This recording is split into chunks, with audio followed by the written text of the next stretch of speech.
So guys, ito na yung order ni Peter Levores. Ano to, Peter?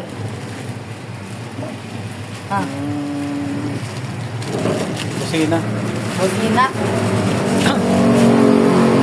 Electromagnetic horn. Ano yung sabi nun? Ayan po siya, guys. Ito, guys. Bukas po, ikakabit niya po sa motor niya yan. Tama guys. Ayan. Malakas yan. Malakas yan, guys. Ayan nakalagay, oh. 14 Hertz. 12 volts. Ano yung malakas yan? Ano Yung mga kasama? tornilyo po nasa loob. Yan, tinatin tornilyo. Ito. Dalawa lang. Ayan pala. Ano po, ito bakal. Tapos ito, nuts.